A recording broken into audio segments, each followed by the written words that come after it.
გვარების წარმოშობა უძველესი დროიდან იღებს სათავეს და საქართველოც, როგორც იმ ძველ ცივილიზაციათა შემოქმედი ხალხის ქვეყანა, ღრმა ფესვების მქონე გვარებით იწონებს თავს. ჩვენი გვარებიც, როგორც ბევრი სხვა ხალხებისა, ძირითადად ადამიანთა სახელების, მეტსახელების, სადაურობის პროფესიის და სოციალური მდგომარეობის მიხედვით წარმოიშნენ. პირველი ნაშრომი ქართული გვარების წარმომავლობის შესახებ გამოჩენილ ქართველ მეცნიერსა და მწერალს ვახუშტი ბატონიშვილს ეკუთვნის.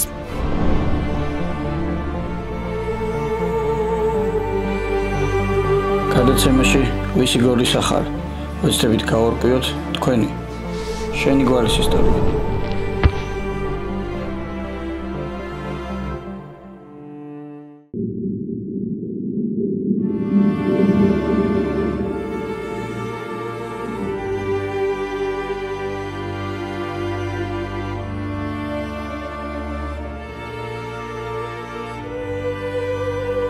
ბაღდადში ვართ, იმერეთის ერთ-ერთ ულამაზეს მხარეში.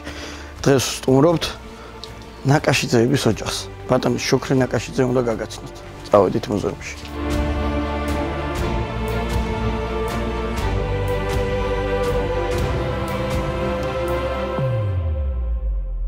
ხელში მიჭირავს ქვის ხანის დროინდელი შუბის პირი. ძალიან საინტერესო პიროვნებასთან შუქრი ნაკაშიძესთან ვართ ბაღდადში სტუმრად. მუზეუმში. გამარჯობა ბატონო შუქრი. გამარჯობათ. მაინტერესებს თქვენი გვარის ისტორია. ნაკაშიძეების. გვარი ნაკაშიძე თავადური წარმოშობის არის.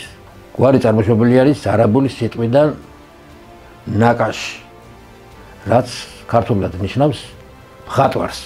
გამომდინარე აქედან ჩვენ გვარში ძირითადად ხელოვანი ხალხიც ძალიან ბევრია, საკმაოდ არის. ამათი წინაპარნი მოვიდნენ დიარბექირიდან. იყო დიარბექირის წინამძღვარი ბახიჩის ადგილით. მიიღო მეფემან თავადად და მიცა ადგილნი გურიას. და წოდებული არიან თავად ნაკაშიძეებად წელსა 1231-სა. 1231 წლიდან გურიაში დასახლდნენ ნაკაშიძეები. ხოლო ბაღდადში ამ ნაკაშიძეებთან ჩვენი წინაპარი მოვიდა მე-19 საუკუნის მეორე ნახევარში. პირველი ნაკაშიძე, რომელიც ბაღდადში ჩამოვიდა და დასახლდა აქ, იყო ალექსი გიორგიძე ნაკაშიძე. რომელ საუკუნეში? მე-19 საუკუნის მეორე ნახევარში. ყავდა ორი შვილი, ქალი და ვაჟი. ვაჟი ჩემი ბაბუა, ვარლამ ნაკაშიძე, იყო 9 შვილის პატრონი. ამჟამად მისი ნაშიერი არის მთლიანად ბაღდადში ის 10 მოსახლე, რომელიც სახლობს დღესდღეობით. ანუ 10 კომლიანი ხო ბაღდადში ნაკაშიძე. ნაკაშიძე არის 10 კომლია. 10 კომლია. გადმოვიდნენ მე-19 საუკუნეში გადმოსახლდა ბაღდადში. მე-19 საუკუნის მეორე ნაკაშიძეები. ნაკაშიძეები ძირითადად წარმოშობილი არიან გურიიდან. სახელობს ქალაქ ოზურგეთიდან. ნაკაშიძეებს ოზურგეთში ჰქონდათ როგორც საზაფხულო რეზიდენცია, ასევე საზამთრო რეზიდენციას. საზაფხულო რეზიდენცია მდებარეობდა ციხის ფერდში. ხოლო საზამთრო რეზიდენცია უფრო ქვემოთ ვაშნარში. ნაკაშიძეების უმრავლესობა ძირითადად გურიაშია, არის აჭარაში, არის ქართლში, არის კახეთიდაც და წარმოიდგინეთ არის სვანეთშიდაც. და რა თქმა უნდა იმერეთში. სახელობს ზესტაფონსა და ბაღდადში. ძალიან კარგი. გამოჩენილი ნაკაშიძეები ვინები იყვნენ? ნაკაშიძეების გვარი ბევრ სახელოვან ადამიანს მოიცავს. პირველი ქართველი ავტომობილის კონსტრუქტორი იყო მიხეილ ნაკაშიძე. 1902 წელს. 1900-იან წლებში, რომელმაც გამოიგონა პირველი ავტომობილი როგორც სამხედრო, ასევე ყველგან მავალი, უпростоრად აი პირველი ავტობუსის ყველაფერი მონახაზი ჰქონდა მასა და გააკეთა კიდევაც ეს და მოახდინა სხვადასხვა ქალაქებში გამოფენა, მათ შორის ევროპის ქვეყნებში. მნახველები ბევრი, რომელსაც ამ ავტომობილს ნახულობდნენ, ნათქვამი ჩააქვთ მაშინ, რომ მე მერსედესის მარკის მანქანას, აი ნაკაშიძის მარკის მანქანას მომდიობილებ. კიდევ ვინ იყო? მეორე ნაკაშიძე, რომელიც სახელოვანი, ასე ვთქვათ, ისტორიისათვის ცნობილია, იყო გიორგი ნაკასიძე, წარმოშობით რა თქმა უნდა გურიიდან იყო, როგორც ყველა ნაკასიძე და გახდათ ხელმწიფის ტოლი კაცი. გამომდინარე იმის იქიდან რომ ნიკოლოზ მეორის, იმპერატორ ნიკოლოზ მეორის მამის გარდაცვალების შემდგომ გიორგი ნაკასიძე მიხორწინა მასეთ. იმპერატორის დედაზე. იმპერატორის დედაზე. თეოდორა ლუარსაბის ასულ ფრედერიკე დაგმარე მარიაზე. ასეა სახელმწიფო ცნობილი. ამის ფოტომასალა გვაქვს? კი, გვაქვს. თვითონ ამ პიროვნების სურათი ჩვენთან მოიპოვება. ჩვენი გვარის ისტორიასთან დაკავშირებით კიდევ არის ერთი ნაკასიძე მიხეილი, რომელიც იმ პერიოდისათვის იყო ძირითადად გურიაში გურიის პლანტაციების ფლობელი, ჩაის ფაბრიკების ფლობელი, ქონდა რამოდენიმე ღვინის ქარხანაც და მან შეიძინა ბაღდათის ტყეები. დაახლოებით ალბათ შეცნობილია 50000 ჰექტარი. და მცველად, ტყის მცველად დანიშნა იმ დროს ახლად გადმოსული ახალციხედან მაიაკოვსკების ოჯახის უფროსი პოეტის ვლადიმერ მაიაკოვსკის მამა. ვლადიმერ მაიაკოვსკი. ნუ მამას შვილს ერთი და იგივე სახელი ჰქვიოდა. ვლადიმერ ვლადიმერის მაიაკოვსკი. ხო, აი პოეტი რომელიც არის. ეს იქიდან არის რომ აი იმ დღეს არის დაბადებული ვლადიმერ მაიაკოვსკი, რომელიც დღესაც დაბადებული იყო მამა მისი და ამიტომ დაარქვა თავის სახელი. ბაღდათის ტყეების მცველად მეტყევეს რო ეძახით იმერლები. მეტყევეს დანიშნა ვლადიმერ მაიაკოვსკის ლესნიში, ხო და აიყვანა პოეტის მამა ვლადიმერ მაიაკოვსკი. ამიტომ მაიაკოვსკების ოჯახში ყოველთვის ნაკასიძეთა გვარის ღირსეული წარმომადგენლები მათ საპატიო სტუმრებს წარმოადგენენ. ბატონ შუქრი, ისეთ ადგილას ვიმყოფებით, ძალიან საინტერესო ადგილია, მუზეუმი არის, სახლში გაქვთ მუზეუმი მოწყობილი, ბევრ თოფებს ხედავ, ხირიმებს, დაშნებს, ხლებს. ორი სიტყვით რომ მოგვიყვეთ ამ ყველაფრის შესახებ. მოგახსენეთ რომ ამდენი საგანძური გაქვთ. მოგახსენეთ რომ ჩვენი გვარი საკმაოდ შეძლებული პიროვნებები ყავდათ ყავს წარმოდგენილი იმ დროისათვის. ქონების პატრონი იყვნენ, ჰქონდათ სინდიკატები, ჰქონდათ მაღაზიები, დაუდიოდათ უამრავი ჯოგი მთებში, ყავდათ როგორც საქონლის ჯოგი, ასევე ცხენების რემა, ასევე სხვარი და ყოველი ამას უნდა დაცვა. ჯერ ნადირიდან, შემდგომ მაშინდელი პერიოდის ყაჩაღებისა და სხვა. ამისათვის საჭირო იყო იარაღი. და ფლობდნენ ამ იარაღსა და ამ იარაღიდან ბევრი შემდგომ შემორჩა ოჯახს, რომელიც არ გავასხვისეთ, არ გავყიდეთ, მიუჩინეთ თავისი ადგილი და ამ იდეის გამო ჩამოყალიბდა საგვარეულო, შევქენით საგვარეულო მუზეუმი ნაკასიძეთა. ძალიან საინტერესო თოფები გაქვთ.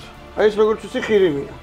დიახ, ყველაზე უძველესი ჩასწრული იარაღი, ასე რომ ვთქვათ, საქართველოს ისტორიაში. როგორი ლამაზი ტარი აქვს, რის ტარი არის? აი, დღესაც ვერ დავადგინეთ რა მცენარის არის. ხის ტარი არის, მაგრამ რა მცენარი არის. როგორც ამბობენ ნახველები და აი მწოდნე ხალხი, თითქოს იყოს რომელიმე მცენარის ფესვია, აგრეთვე ფესვია. ერთიანი სისტემა აქვს? ერთიანი სისტემა აქვს. მაღალი 8 კუთხედი ლულა აქვს. ძალიან საინტერესო. სატევარი არის, ხმალი არის თუ რა ქვია ამას? სხვაგან არც არ მინახავს. ესეც იარაღია. მოიცავს 20 საუკუნის ისტორიას, 20 საუკუნის წინანდელია. 20 საუკუნის. როდესაც რომის იმპერატორმა პომპეუსმა დალაშქრა მცირე აზია და მათ შორის საქართველოს, ზეკრის უღელტეხილით გადმოვიდა ბაღდათში, ამ ადგილას. და რომელი ლეგიონერები გზადაგზა რომ უდებოდნენ, რა თქმა უნდა თავის იარაღით მარხავდნენ. და ერთ-ერთი ასეთ სამარხს მივაგენით შემთხვევით მე და ჩემმა ძმა. ამ საფლავში არაფერი არ იყო. იმიტომ რომ ზედაპირულად იყო ალბათ რამოდენიმე საუკუნე ჩამონარეცხი ადგილები. მხოლოდ ეს ვიპოვეთ ეს ერთადერთი და დანარჩენი რაღაც სილუეტი იყო ამ საფლავის დარჩენილი, მეტი არაფერი. და ეს არის რომაული ვიცანით და რომ ეს იყო რომაელების ხმალი ასე რო ვთქვათ, მაგრამ იქ რომაელების ხმალი არა, რომაელებს ჰქონდათ ძირითადად ეს იარაღი, საბრძოლო იარაღი, თავდაცვითი იარაღი, გლადიუსად წოდებული. ეხლა მე მიჭირავს რომაული გლადიუსი. გლადიუსი, რომაული მახმი. წარმოშობა გვაქვს ოზურგეთიდან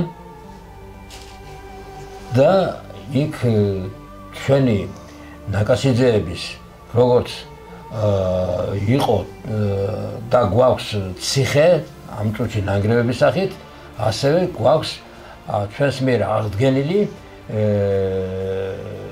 კარის ეკლესია, რომელიც დღეს მოქმედია. აღვადგინეთ ნაკაშიძეებმა და გადავეცით, რა თქმა უნდა, იქ მიმდებარე ტერიტორიაზე არსებულ ძირითადად 5-6 სოფელია და ეს წარმოადგენს ახლა იმ სოფლის მათ საკუთრებას. ძალიან კარგი.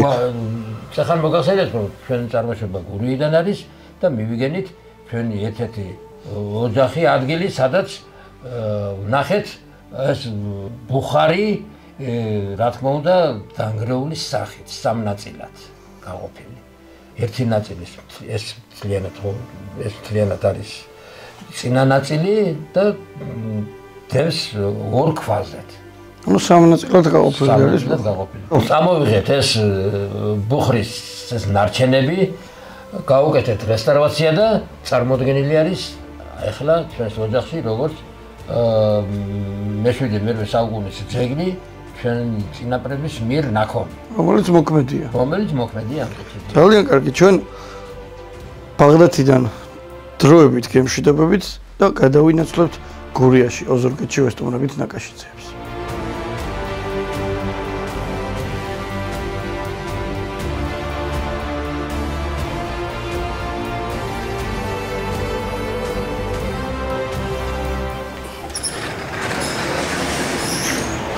აჭარაში, ბათუმში ჩამოვფრინდით ნაკაშიძეების გვარის ისტორიას ვაგრძელებთ. ბატონი რევაზ ნაკაშიძე უნდა ვნახოთ და მოგვიყვება მისი გვარის ისტორია. წავედით. ხელოჩაურში ვიმყოფებით ბატონ რევაზ ნაკაშიძესთან და ეხლა ვკითხავთ თუ როგორ მოხდნენ ნაკაშიძეები აჭარაში. ჩვენ ვფიქრობთ, რომ ნაკაშიძეები ერთდროულად მოხდა გურიასა და აჭარაში.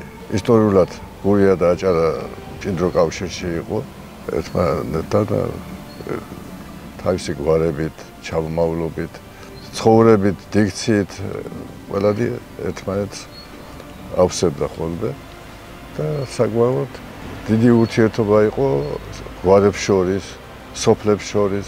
ეს იყო მშვიდობიანი ცხოვრების პერიოდებში უფრო უკეთესი, შინაარსიანი, ჩამოყალიბებული. გარჭირვების პერიოდში ან მტრის და თავდასხმის დროს ორივე ერთად გამოდიოდა საბრძოლველად და ასეთი ბევრია ეპიზოდები, რომელიც შეიძლება ითქვას ძალზე საყურადღებოა. გურიაში ის ჩვენ პირველი წინაპარი მოდის საუკუნეების, ალბათ ითვლის 1 საუკუნეზე შესაძლებელია უფრო მეც. ამის ზუსტი თარიღი არ აქვს ჩვენ. ნაკაშ გვარი თვითონ არაბული წარმოშობის ძირი არაბული აქვს და ნიშნავს ხატვარს. ნახატთან დაკავშირებულ საქმიანობას. დაზუსტება ჩვენ ახლა საერთოდ გვიჭირს, მაგრამ არის სხვადასხვა ვარიანტი ამ გვარის წარმოშობისაც. არის ლაზური წარმოშობისა, არის კიდევ ლაზეთშიც არიან ნაკაშიძეები? ლაზურია, იცით, ადგილს ქვია ნაკაშ, საიდანაც არის დაბლობი და იწყება იგი მე მთა აი ეს ასეთ ქვია ნაკაში. ამ ხალხში როგორ მოხდით ნაკაშიძეები, როგორ ჩამოვიდნენ აქ? ეხლანელი ნაკაშიძეები არის ასეთი, რომელიც იწერება ეხლა უნდა ვთქვათ იწერება ნაკაშიძებს და გვარიშვილებს. გვარიშვილებს ეს რაც საგულისხმო არის ერთი გარემოება ეხლაც არის ოჯახი სადაც ერთი ნაკაშიძეს იწერება მეორე გვარიშვილს. ამას თავისი საფუძველი გააჩნია. ცნობილია ის გარემოება რომ ნაკაშიძეები მჭიდრო კავშირში სანათესო კავშირში იყვნენ საქართველოს სხვადასხვა კუთხეს მცხოვრებთან კერძოდ სამეგრელო ზემო სვანეთი და სხვა იმერეთთან დაკავშირებული სადაც ახლაც საკმაოდ მრავლად ცხოვრობენ ნაკაშიძეები და დღეისათვის დაახლოებით ჩვენ საქართველოში და საზღვარგარეთ ყოფილი ნაკაშიძეების რაოდენობას 5000-მდე ვითვლით ხოლმე 5000-მდე. რადგან კავშირი ვახსენეთ ჩვენ სხვა იმთან რეგიონებთან დაკავშირებით იმ ურთიერთობამ გამოიწვია კიდევ ძნელბედობის პირობებში ერთმანეთთან ისა გადასვლა გადმოსვლა და ერთ სავარაუდოდ ერთი რომელიც საკმაოდ მნიშვნელოვანი გარემოებად ითვლება დღესაც არიან სვანეთიდან წამოსული ერთი ოჯახის კერძოდ დადაშქელიანების იმასთან გარემოებასთან დაკავშირებით იქ მომხდარი სვანეთში გარკვეული დაპირისპირება გვარებს შორის და დადაშქელიანები სადა სვანეთის ერთ-ერთ საკმაოდ მნიშვნელოვან გვარის წარმომადგენლებს მოსულიათ ერთმანეთთან უთანხმოება და ამ უთანხმოების შედეგად მკვლელობებს ჰქონია ადგილი პროსები მკვლელობის შედეგად დახოცილან დარჩენილა ბავშვები ორი ბავშვი ორი ახალგაზრდა და ერთი ისა გოგონა კიდევ ხოდა ეს აუცილებიათ ამას შემდგომ ახლობლებს სანათესაოს გურის დაკავშირებთან ქონიათ მჭიდრო კავშირი და მათ ეს ცენი გადმოსულან გურიაში ჯერ გამოვიდნენ და თურქები ბატონობდა 300 წლის განმავლობაში აქა ეს ნაკაშიძებს გადმოუყვანიათ ჩაქში თავადის იმ ორი ძმისგან ჩაქში გამრავლდნენ ნაკაშიძეები რომ გადმოუყვანიათ იმაში ჩაქში ეს არის სოფელი სახალვაშოში ხალვაშებთან დაუტოვებიათ და რომ თვალი არ ედიდებიათ და შური არ ეძიათ მათ მიმართ დაუტოვებიათ და იცოდა ხოლოდ ნაკაშიძეებმა იქიდან წამოყვნენ გურიდან ჩამოიყვანეს ეს ახალგაზრდებს როდესაც სტუმრობდნენ მეზობლები და სხვები კითხულობდნენ ვინ არიან ხალვაშებთან და ხალვაშები ესენი გვარის შვილები არიან და არ ამხელდნენ ვინ იყვნენ ეს სინამდვილეში ნაკაშიძეები იყვნენ არ ამხელდნენ და ამბობდნენ გვარის შვილები არიან არ ამხელდნენ სვანეთში დადაშქელიანები იყვნენ და არ ამხელდნენ რომ ვინ იყვნენ რადგან შორს არ იყო და როცა კიდევ შური არ ეძიათ ამისათვის ამიტომ ეუბნებოდნენ გვარის შვილებია ესენი მერე გამრავლდნენ აქაც ეს როცა დარჩენდა აქ ესა ოჯახები შექმნეს აჭარაში ესენი გონიოში წავიდა ერთი ნაწილი ქედაში მე რო გითხარით ახლა სოფელი მილისში არიან ქოსოფელში ხო, მილისისა და ქოსოფელში, ორი იგი. ანუ ეხლა ამ ტერიტორიაზე ხელვაჩაურში, ქედაში, გონიოში არიან გავრცელებულები ნაკაშიძეები ბათუმში. და აქედან ჩვენ უნდა წავიდეთ, თქვენ გითხარით ციხესიმაგრე გაქვთ გურიაში. სად არის ეს ციხესიმაგრე? ციხისფერდშია ეს სიმაგრე. იქ ეკლესია აუშენებიათ. ნაკაშიძეებს აუშენებიათ ეკლესია? ეკლესია, საგვარეულო ეკლესიას წარმოადგენს იგი და რა თქმა უნდა, იქვე აშენებული არის ციხესიმაგრე, რომლიდანაც სიმაღლიდან ჩანს ბათუმის პორტში, რომ გემები არის გაჩერებული. ეგედა საკმაოდ. გაქვთ გერბი? გერბი. ნაკაშიძეებს გერბის შესახებ რომ მოგვითხრათ? ნუ გერბი გვაქვს ჩვენ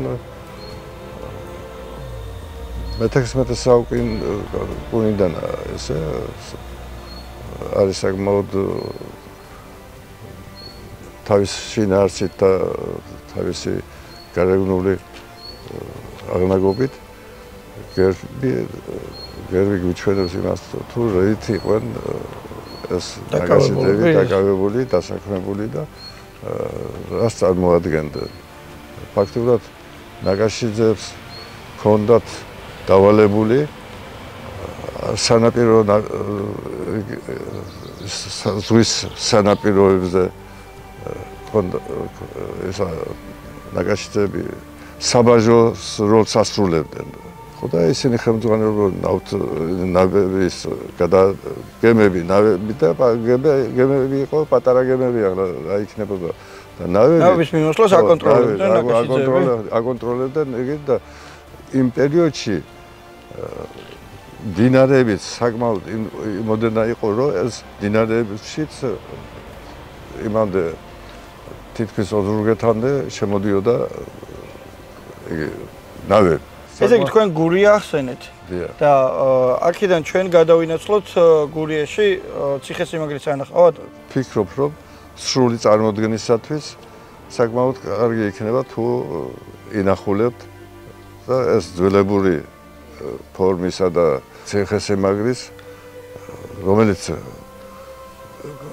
ერთ მომენტში ეს ციხესიმაგრე, რომელიც საკმაოდ მიუვალი იყო, ააფეთქეს და თვალით ნახავთ, რომ ის ჩამოშლილია კონგურები ციხესიმაგრისა, მიუდგომელი არის ერთი ნაწილი მთლიანად და იქ ხდებოდა არის შესასვლელი, რომელიც მტერი ვერ შეაღწევდა შიგ. თავდაცვით ციხესიმაგრეს წარმოადგენდა ეს ყველაფერი. და ჩვენ აქედან გადავინაცვლებთ გურიაში ნაკაშიძეების ციხესიმაგრეს დაგათვალიერებინებთ, რომელიც ეს დროს ძალიან დიდ ნაგებობას წარმოადგენდა. წავედით გურიაში.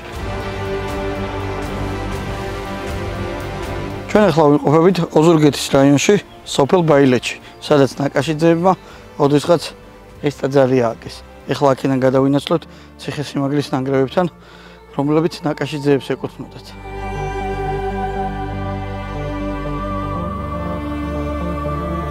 აი აქ ამ ადგილზე ოდესღაც არსებობდა ძალიან დიდი ციხესიმაგრე, რომლიდანაც გვირაბი გადიოდა სოფელ ჯუმათამდე და შემოქმედამდე.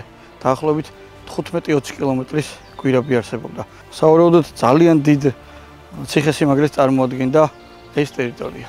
ნაკაშიძეთა გვარი წარჩინებული გვარი იყო გურის სამთავროში, რომელიც ხელნაწერებში 727 წლიდან გვხვდება. ასე იცნობდა ამ საგვარეულოს ვახუშტი ბატონიშვილი. სიტყვა ნაკაშ იყო ბაღჩის ადგილი. დიარბექირის წინამძღვარი და თავად აზნაურთაგან ეწოდა ნაკაშ, რადგან ხატრობა იცოდნენ და ამის შვილნი მივიდნენ ქართლსა მეფემან მიიღო თავადაც და უწოდა გვარი ნაკაშიძე. 1231 წელს ამ გვარის ყველაზე ადრინდელი წარმომადგენელი მამუკა ნაკაშიძეა. იგი პირველად ვახტანგ გურიელის დროს 1583-1587 წლებში გვხვდება. ნაკაშიძეები მრავალყმიანი ფეოდალები ჩანან და მათ ყრმათა რაოდენობა დაახლოებით 30 გვარს მოიცავს. ნაკაშიძეები ქედაში ფლობდნენ სასახლეს და გურიაში ციხის ფერდში ფლობდნენ ციხესიმაგრეს. ისინი ერთგვარი საბაჟოს ფუნქციას ასრულებდნენ და სარფში ნავთა მიმოსვლას აკონტროლებდნენ. ჯუარხან გიორგის ნაკაშიძე საგვარეულო ეთნოგრაფიული მუზეუმის დამაარსებელი არსებელი. პირველი ქართველი ავტომობილისტ კონსტრუქტორი მიხეილ ალექსანდრეს ნაკაშიძე. 1902 წელს გიორგი ნაკაშიძე იმპერატორ ნიკოლოზ მეორის დედამ დაქრუების შემდეგ იქორწინა მასზე.